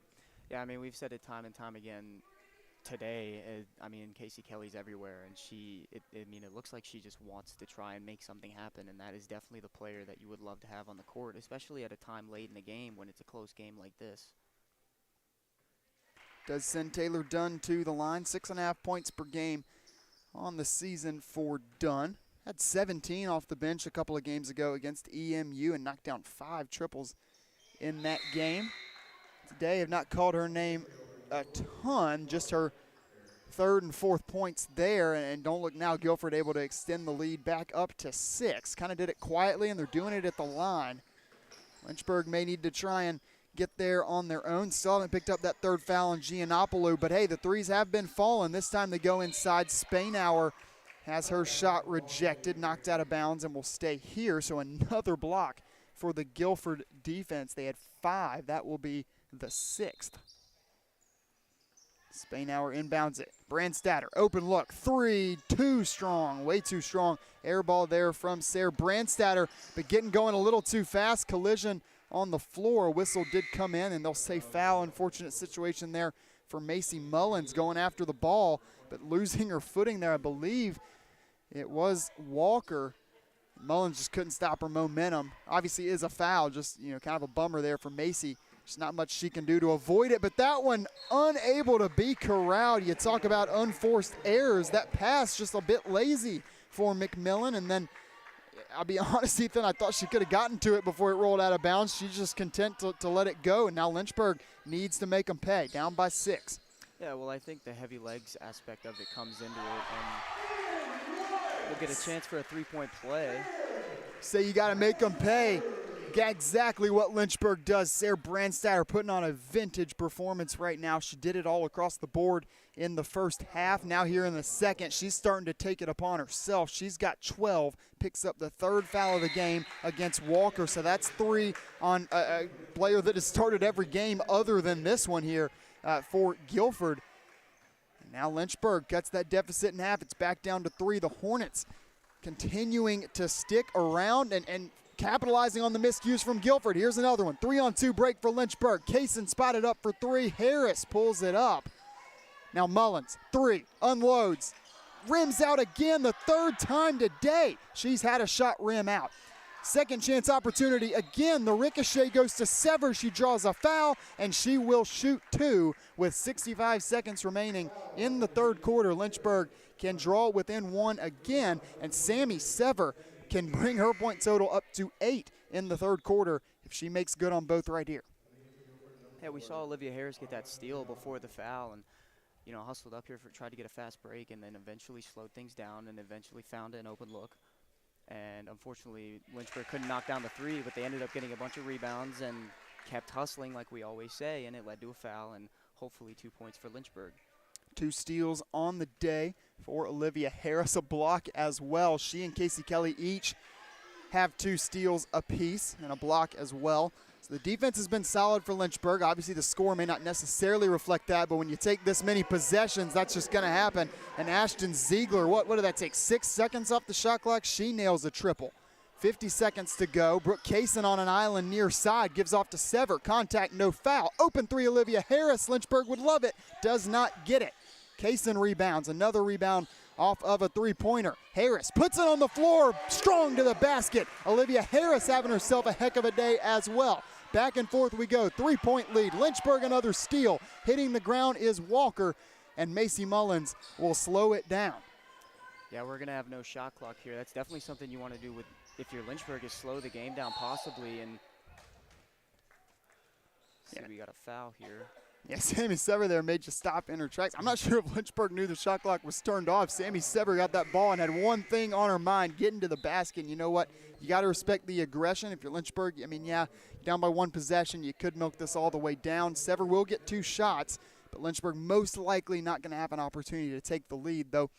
Who knows? Been a lot of turnovers in this game and a lot on Guilford in this quarter. They're up to 18. That margin was very close at halftime. I believe it was 12-12. Now 18-13. Guilford, quite a few miscues. This time Sammy Sever 2 for 2 at the line. How about a nice tidy 9 points in the third quarter for Sammy Sever. 3 of 4 at the line, 2 of 2 from deep, including 1 from the men's 3-point line. Now 7 seconds for Guilford to try and extend the lead. They lead by 1. Giannopoulou puts it on the floor. Sever tries to get in front of her and whistled for the foul. I guess it'll go against Brooke Kaysen from behind Giannopoulou. I didn't see a whole lot, but again, we're kind of obstructed. We have Kaysen between us and Giannopoulou, so it will be number 4 at the line with 1 second left here in the third quarter. Tough break for Lynchburg. Yeah, 1.1 second left in the third quarter. Possibly could give Lynchburg some time to heave it downfield like a football and hopefully put it in the net. 2 for 2, lead back up to 3. Mullins going to dribble it out. Lynchburg content to let it go. It will be Guilford ball when we start the fourth quarter.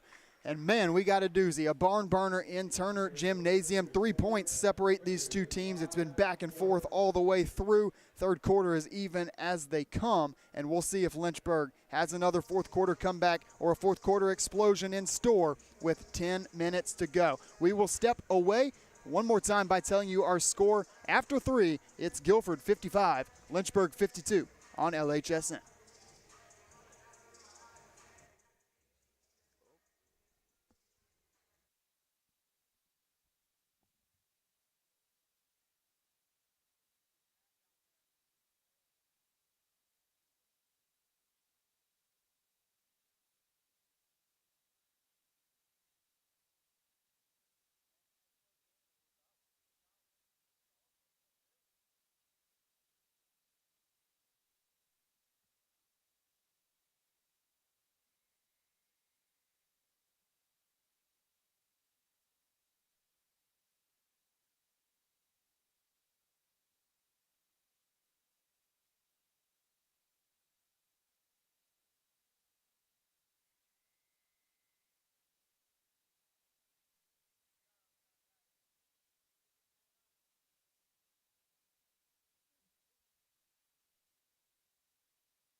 Fourth quarter on tap from Turner Gymnasium.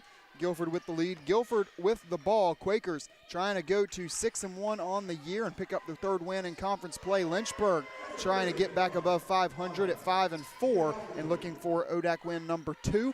Guilford closes the door a little bit on the first possession of this fourth quarter. A triple from Giannopoulou. She's up to a quiet 12, has had to spend some time on the bench in foul trouble, and then Lynchburg gets hit with the turnover, so not necessarily a picture-perfect start to the fourth here for the home team.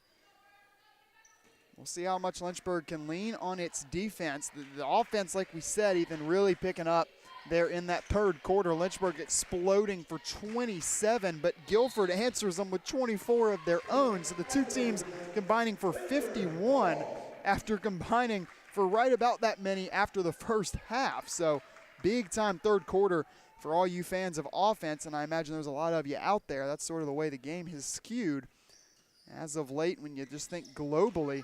And Lynchburg is going to want that to continue here in the fourth. Ethan, like you mentioned, a quarter where they've had a lot of success on the offensive end. Sever cutting to the basket. Spainhour didn't want to try it. Mullins passes up a deep three, has her ball knocked out of her hands. It will stay Lynchburg basketball. Just under 9 minutes to go in the game.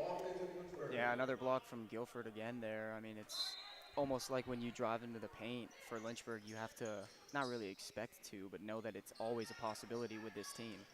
Lynchburg hustles down another long rebound. That was Macy Mullins by way of Bree Spainhour. And now Mullins rewarded. First triple of the game for number 3, our player to watch.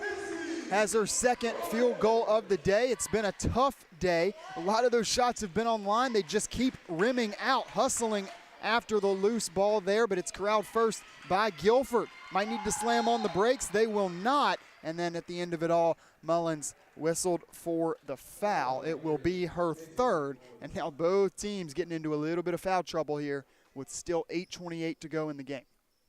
Yeah, Macy Mullins definitely one of those players that you definitely always want on the court, and if she gets into foul trouble, you can't really take her off the court because it's the fourth quarter and it's getting close to crunch time.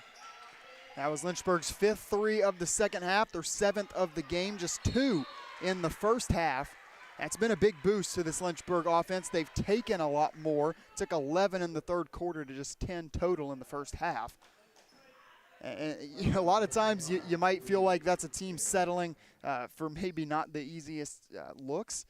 In this case, I think that's absolutely what Lynchburg needed to do, and I think it's kept them in this game. Just going to have to hope those continue to fall. Meanwhile, a little bit of help at the line is Courtney McMillan, a 62% free throw shooter, is no good on the front end here. And like we said, Lynchburg's a fourth quarter team right now. Worst case scenario there for Lynchburg, an 0 for 2 trip for Guilford, but they are the team rewarded at the end of it.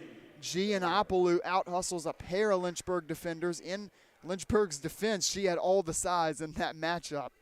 Puts in the basket off the offensive board, and now she goes to the line with a team high 14 points, but that's 3 straight misses at the line for Guilford. Lynchburg will hope that continues if this turns into a free throw contest at the end of the game.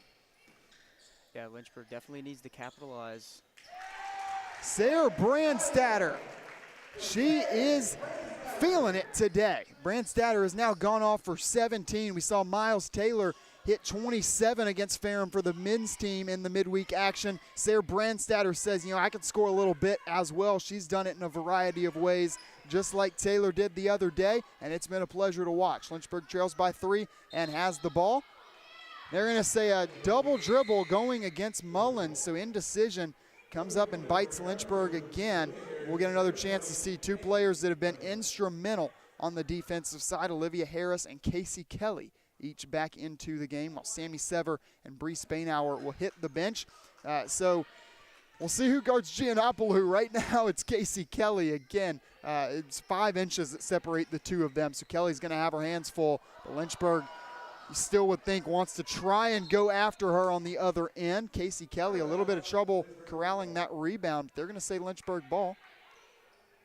Yeah, definitely a mismatch in Giannopoulou. I mean, if I'm that tall compared to Casey Kelly, I'm definitely loving the mismatch. But if I'm Casey Kelly, I'm saying I'm going right at you.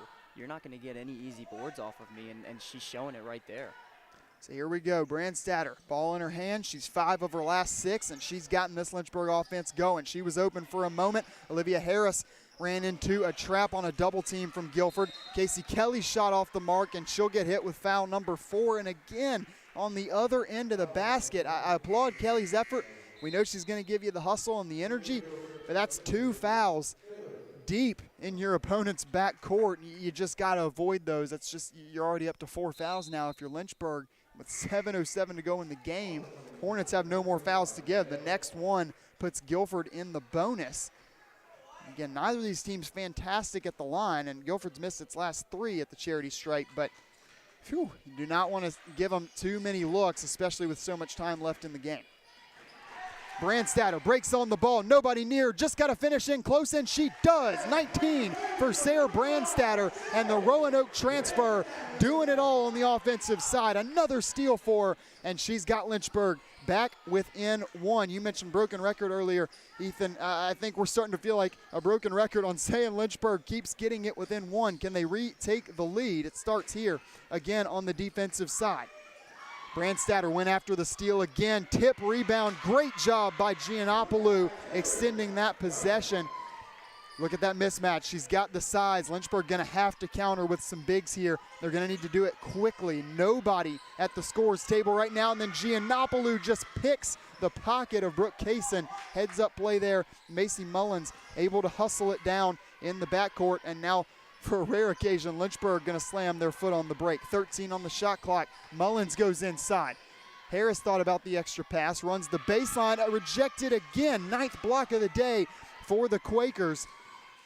McMillan have not called her name a ton today, only 6 points on the day, has her pass knocked out of bounds, and we'll get a timeout. It will be called by Lynchburg, and we'll go ahead and stay right here. We'll wait for the media timeout at the under 5, unless they say they may go ahead and give this one a full timeout. Regardless, we'll stay here because we haven't had a lot of opportunity to break things down so far in this fourth quarter. It's been off to the races.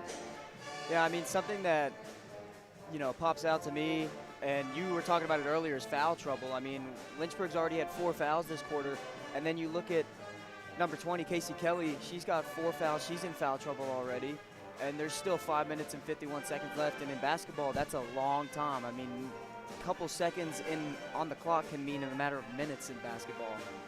Absolutely, and we said we were hoping for a close game today. Those are always the most fun to call, right? So I'm very thankful to be able to break out the late game situational stuff for us up here in the broadcast booth. You don't get it every single game, but it's always fun when you do. So in keeping with that, we'll run you through the foul trouble on each side. We've got a little bit. A lot of players with 3, only 1 player with 4. That's Casey Kelly for Lynchburg. And the Hornets, Macy Mullins and Sarah Brandstatter each tagged with a trio. You got to hope Brandstatter does not pick up that 4th foul because she has been fantastic. 19 points on 8 of 15 from the floor. She's hit a triple as well, and that goes along with 4 assists, a pair of steals, and a block. And in foul trouble for the Quakers, it is Dunn, Walker, and Harrell, all with 3. Keep an eye on Giannopoulou. She has 2, but has done a fantastic job. She's been on the court most of the second half and has not picked up that 3rd foul. Great on her as she's continued to have an impact without fouling. They go to her off the inbounds pass, rims in and out, and then a foul on the floor. They might have gotten Olivia Harris for that one, and if so, I believe that would be only the 2nd for Harris. So she's avoided some foul trouble, but it does send Guilford into the bonus, and Giannopoulou is going to try to break the ice. Guilford has missed 3 straight free ones, and she does so, makes good on the front end. Yeah, I believe that puts her at 15 for Giannopoulou. And her average, I believe, is actually 15. So, and now she's above it. But if you take a look back at the first half, I believe she was stuck at 5 points. We had held her doing pretty well, keeping her points down, and now she's up to 15. So we'll have to keep an eye on how well she does here in the fourth quarter. Yeah, like we said, big-time impact on this second half has had Giannopoulou on both ends of the floor, eating some contact. Brees Painhour was straight up and down. We saw the same play happen on this end in the first half, and Brees Painhour was the person going to the basket. Got no call this time. She is tagged with it. That's a bummer for Lynchburg. It means more free throws for Guilford, and it means Brees Painhour is going to head to the bench area. She's now picked up a 2nd foul, so not too much trouble here for Lynchburg. But the biggest issue, like we said, is you got Guilford in the bonus with over half of this fourth quarter left. I mean, we had that timeout, I think, about 17 seconds ago, 5:51 mark, and these are already 4 free throws going up for the visitors. They're just able to extend their lead all the way up to 7 with the clock barely even running. Now, that does mean Lynchburg has a lot of time still to work with here. Got to keep an eye on those fouls and got to try to avoid the turnovers. Yeah, definitely some frustration setting in as Spainhauer left the court. Lynchburg working it around, open look, near corner three. Lynchburg needs it. Brooke Kaysen delivers. Kaysen, another triple. She's stacking them up today. That's her third. Hornets have now, I believe that is 3 different Hornets with multiple triples. Stats argue with me. They say that's the second for Kaysen, so must have converted one of those to a 2. Nonetheless, she's been good on the offensive end. Ross nearly gave Lynchburg an extra possession there. Now the 3 ball from Guilford. They answer. Ashton Ziegler. 3 more for the visitors. She's quietly putting together a heck of a game now. Lynchburg wants to push it. Harris backs up, knocks it down. Olivia Harris is having a day, and that will draw our media timeout with 4:37, and we hope you don't go anywhere. We got 4.5 minutes to go. 5 points separate a pair of ODAC rivals. Guilford out of Greensboro, North Carolina. Lynchburg out of the Hill City, trying to protect home court and extend their win streak to a pair. We have the dramatic conclusion coming on the other end of this timeout. You're watching women's ODAC basketball on LHSN.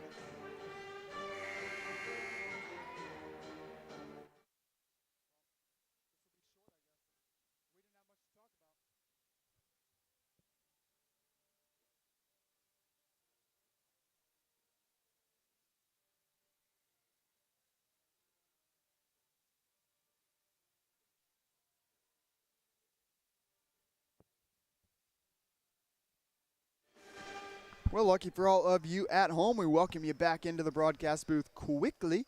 Short break there. Both teams didn't have too much to say, I suppose, in our final media time out. Again, the lead is 5 for Guilford. They have the ball. Lynchburg's defense going to have to come up big. The offense has been taking care of itself, but going to have to get some stops and got to do it without fouling. Hornets, big-time foul trouble. 2 players with 4. That's Mullins and Casey Kelly. Lynchburg really doesn't want to lose Mullins. Obviously, Casey Kelly on the bench right now. She's been great in this game. Tie-up, great job by Darcy Ross. That awards Lynchburg an extra possession as they got the arrow pointing their way. So now Lynchburg down by 5 with 3 scorers in double figures. Brooke Kaysen, the latest addition to that group, is going to try to cut it back to within a 1-possession game. Yeah, no, definitely with 4 minutes remaining, it's going to be a tight one, as we hope. Hopefully it will be. We see some people down here in the stands right in front of us getting into it. As they should. They've been treated to an absolute score fest here since we got out of the first quarter, really. We knew this would probably lean offensive, so that first quarter was a bit surprising. Only 23 points between these two teams. Both teams matched that on their own in the third quarter, and fourth quarters followed suit. As now Guilford, who was on pace for 56 points in the first quarter, is looking more like themselves on offense, and Lynchburg going to exceed that season average already at 64. They've beat it by 5, but they're going to have to get a little more.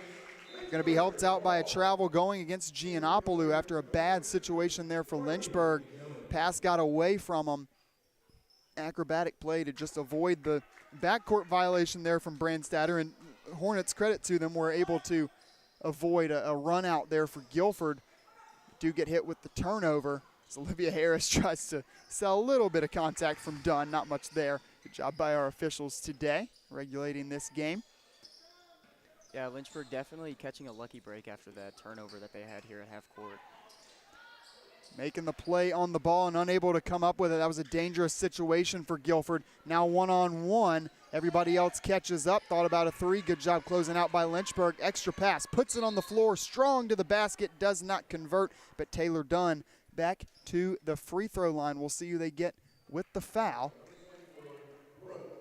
It's going to go against Brooke Kaysen. That will be her 3rd of the game. And more free throws now for this Guilford team, who has already taken 7 in the fourth quarter. It'll be 8 and 9 after this trip. We're going to have a timeout first. We'll go ahead and stay right here. Timeout, I believe, called by the visitors, who lead it by 6. 70-64 is your score. One more free throw coming here for the Quakers. It will be Taylor Dunn. She's got 9 points. Next opportunity would potentially get her to 10. Lynchburg's hoping it doesn't, but then if she misses, cannot give up another offensive rebound to Giannopoulou. Yeah, we were talking about the amount of free throws that they're at right now. You said 8 and 9. When you look at the first half, they only shot 2. So for them to get all the way up to 9, I mean, that's huge. And, I mean, they're hitting most of them. Of course, they had that stretch of 3 free throws that they missed in a row. But, I mean, since then, they've knocked all of their free throws down. And Lynchburg's going to have to watch out for all these fouls, especially now that they're going to be on the bonus. Or that they've been on the bonus, sorry. And they're just going to have to try and limit the amount of contact they give. Yeah, we want to mention, too, 14 free throws for Guilford in the third quarter as well. Second half's been kind at the line. Quakers have now taken 25 free ones on the day, and they've been fantastic at the line, 21 of 25, and 3 of those 4 misses happened in a row. So Guilford taking advantage of the free ones, 84% on the game. That's going to make Lynchburg's bid at a comeback tough. Olivia Harris, the rim is kind. The ball rattles around and maybe taking advantage on some of the karma that has gotten in the way of some Macy Mullins shots tonight. Olivia Harris able to utilize the rim, rattle it on in. Talk about free throws for Guilford. It's been 3-point shots for Lynchburg. That is their 8th make of the day. Check that, their 9th. Olivia Harris has been great. She's got 13 in the game. Lynchburg needs a stop on defense. Clock's still relatively kind at 2:40. Giannopoulou almost had that rebound fall right into her lap. Instead, it's off of her arm. Lynchburg does get the stop it needed. It'll be the Hornets' ball and only allowed 1 shot to go up there for Guilford on that possession.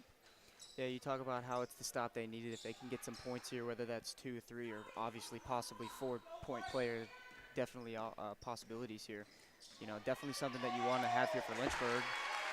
Brandstatter again. She's up to 21. Into the 20-point club goes Sarah Brandstatter. Lead back down to 2. Just when Guilford might have been starting to feel like they were out of the woods in a hostile environment, that one gets the crowd going. Lynchburg can taste it. They are right in the thick of this one, and a charge goes against Giannopoulou, her 3rd foul of the game, and it'll be Lynchburg basketball down 2 with 2:11 to go as Bree Spainauer checks back in for Darcy Ross, and it is an all-star lineup here for Lynchburg. Spainauer, Brandstatter, Harris, Mullins, Casey Kelly. Only starter not on the floor is Brooke Kaysen, and she's been fantastic. Imagine she gets a quick rest and will join us for the home stretch. Great pass. Spainauer had contact from behind. Frustration from the crowd, frustration from Spainauer. Lynchburg's just got to get back on defense.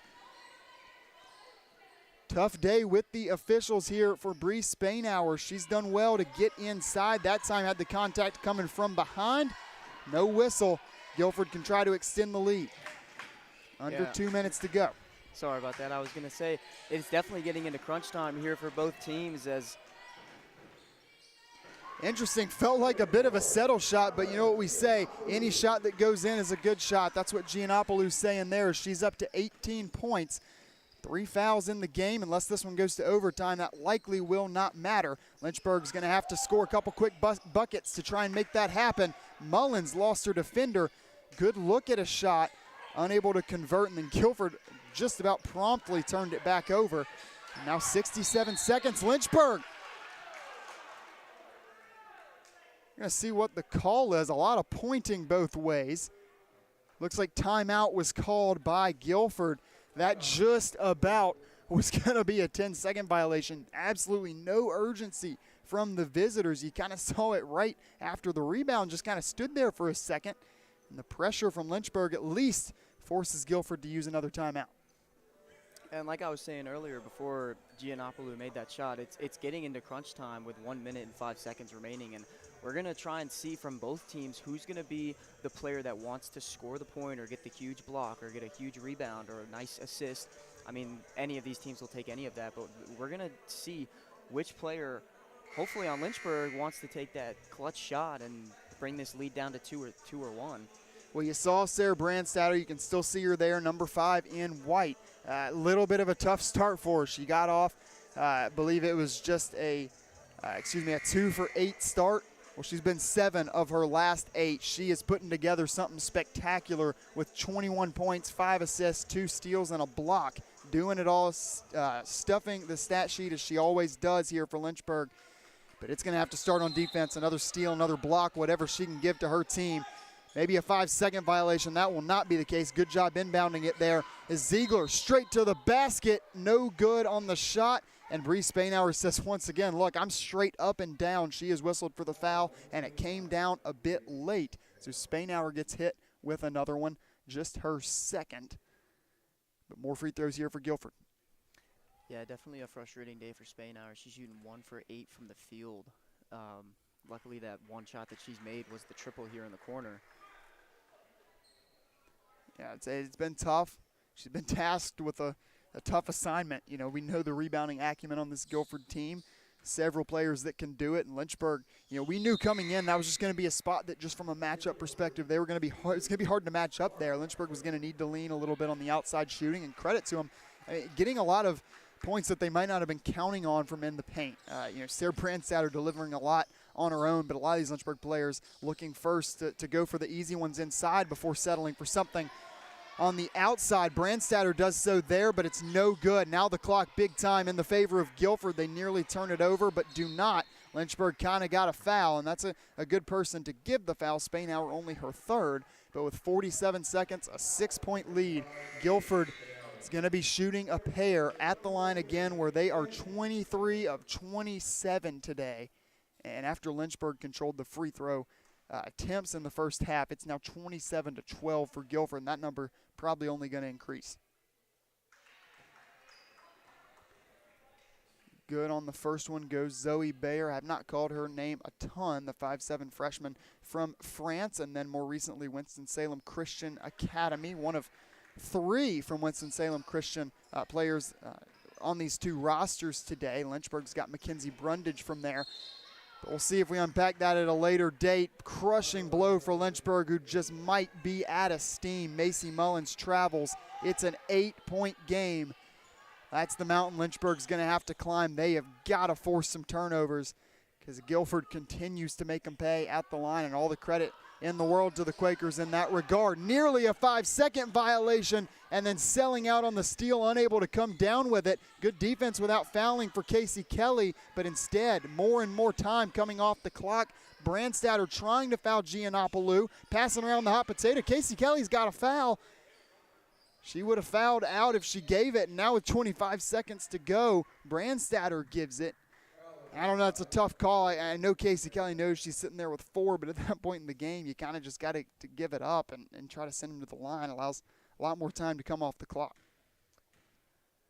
Yeah, not looking good for Lynchburg here with 25 seconds left and having to send the Quakers to the line for 2 free throws. Guilford got into the bonus early in this fourth quarter. They've taken full advantage of it. Giannopoulou picks up her 20th point of the day, a pair of free ones there. The lead is its largest of the game at 10 for Guilford. They have controlled the last 2 or 3 minutes of this game. Just not a whole lot Lynchburg can do now with the clock not in their favor. Brandstatter is going to go down swinging, though. She's got 23 points, could make it 24 here at the line. And she, like really this entire Lynchburg team, has left it all on the floor tonight. We don't, like you said, Ethan, you said it, I think, before the fourth quarter. There's a lot that can change even with just 1 second on the clock. We'll see who possession goes to. It does stay with Lynchburg. 18 seconds to go. Hustle play by Casey Kelly. The lead is 8 for Guilford. Lynchburg got to find a quick basket here. Open look. Sammy Sever lines up a triple, knocks in another one. Don't say die, Lynchburg. It's not over yet. Got to give a foul quickly, and they do. Friendly whistle there from the officials. I think it goes against Sarah Brandstatter. It does. That's her 4th, so got to be careful now. There's a situation where you got to give another foul. Now, we'll see. That point could be moot. If both of these are knocked down by Giannopoulou, that would extend it back to a 3-possession game. If she hits only 1, you still got a chance here if you're Lynchburg. Yeah, definitely a huge triple hit by Sammy Sever, giving, I mean, like you said, don't ever say die. I mean, game's not over yet until the bell or the buzzer goes. Absolutely 2-possession game here. Big-time free throw for Giannopoulou. She's got 21 of her own. Biggest free throw of the day. She short arms it. Macy Mullins has it. Has Giannopoulou right on her back. Breaks the pressure. Going to try to get straight to the basket. Throws it up. Tough shot. Sammy Sever the rebound. Foul and 1. one. Sammy Sever gets it the old-fashioned way, and she is keeping Lynchburg's hopes alive down the stretch. Hornets trail by 4. Sammy Sever could make it 3 with 5 seconds to go. It's still a long shot for Lynchburg, but they have certainly made this conclusion exciting. Big-time free throw for 23. Knocks it down. Sammy Sever up to 15 now. If memory serves, that's a season high. Like we said, this was one of the best players not only on this team in the ODAC before that really tough knee injury that sidelined her for so long, but we're getting to see these flashes of just fantastic play from Sammy Sever down the stretch this year. I should say early on this year, down the stretch here tonight, again with 15. Ethan, Lynchburg's got a chance. It's not going to be easy. Obviously, if you can't get that stop early on, you're going to have to foul, and you got to hope for 2 misses, but there's a chance. Yeah, I mean, like you said earlier, if you love high-scoring games and a lot of offense, I mean, this was the perfect game for you to watch. I mean, both teams have scored more than they average with, I mean, Guilford only scoring 3 more at 80, but Lynchburg averages 59.5 points per game, and they're at 77. This is just an absolutely amazing display of offense from both teams. And it's funny, you know, we said after that first quarter it was 14-9. It was like, well, this is interesting. This is not what we expected after, you know, both teams reached the 80s last year in that game. Well, it looks as though there's a chance that still happens here tonight. At the very least, both going to reach 75. So we will see as Guilford is able to advance the ball off the timeout. Macy Mullins going to guard the inbounder. Lynchburg really needs a steal here. They got a timeout. They do not get the steal. Quick foul applied. Only 0.8 of a second came off the clock. Olivia Harris should be given the foul. Sheet in front of me says Sarah Brandstatter just fouled out. I think that just might be a quick statting error because that was clearly Harris that was on the ball. Lynchburg's going to hope it was Harris that gets it, but it's all moot if even one of these free throws goes in. First one, short-armed. Ashton Ziegler's been really good today. Pressure might have gotten to her a little bit in that situation. She's still got a chance to potentially put this one out of reach on the second. Too strong, off on both. Casey Kelly the rebound. Timeout called by Lynchburg. 3 seconds to go. Hornets have a chance to send this thing to overtime. The threes have been falling in the second half, and Ethan, I can't believe it. Guilford's been fantastic at the line today. They've gone there 35 times. Prior to that trip, 28 of 33, approaching 90%. They miss back-to-back, and the door is open. 3 seconds to go. Lynchburg down 3.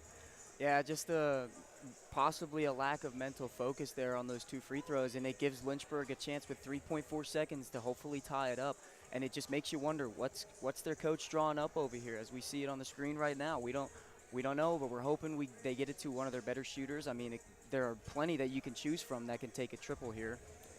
Yeah, and how fitting there that Casey Kelly pulls down the rebound. She has just been fantastic today. That rebound, her 6th of the game, just those 3 points, but 6 rebounds, 2 steals, and a block. That's a great Casey Kelly stat line. She's been a big boost for this team today. Yeah, you talk about 3-point shooters. Lynchburg's got 3 that have made multiple today. Olivia Harris has 3. Sammy Sever's been the hot hand. She's got 3 all in the second half. Brooke Kaysen has 2. And then Macy Mullins, the inbound lady here on the near side. She can hit it from deep with some consistency as well. Not necessarily today, just 1 make from the outside. But again, watch out if you're Guilford. They could try to work it right back to Mullins. We're going to see Brandstatter, and they do go to Mullins. Looked like a foul on the outside against Sever. They'll get it. But there's only 0.3 seconds to go. Guilford blows that play up, but and that will put Lynchburg in the bonus. Took a second for that to switch over. It was at 4. For a moment, that was almost going to be an opportunity for Lynchburg to inbound it again from the sideline, but just too much time runs off. 0.3 is enough time for a catch and shoot, they say. Sever no good on the front end. That would have been the really important one there, because then you can maybe think about knocking it off the front of the rim on the second one. Now Sever does hit the second. Fantastic night for her. She's got 16.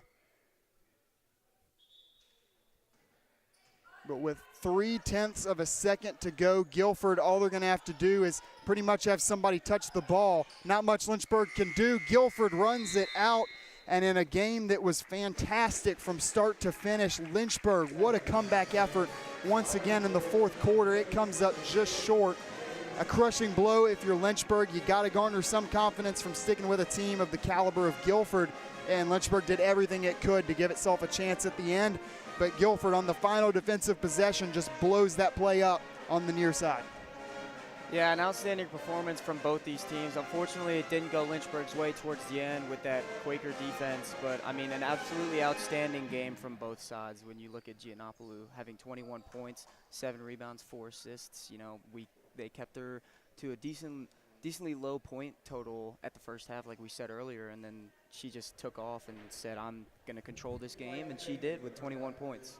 Yeah, Giannopoulou did, like you just said, really took control in the second half. 21 points, 7 rebounds, 4 assists. She kind of did it all. 2 blocks as well for Giannopoulou. She led the way for the visitors. 4 in double figures for Guilford. For Lynchburg, one of the more profitable offensive performances of the season as they reach 78. We're in it to the very last second, literally. Sarah Brandstatter leads the way with her best game of the season, 23 points on 10 of 18 shooting. And want to note, it was a 2 of 8 start.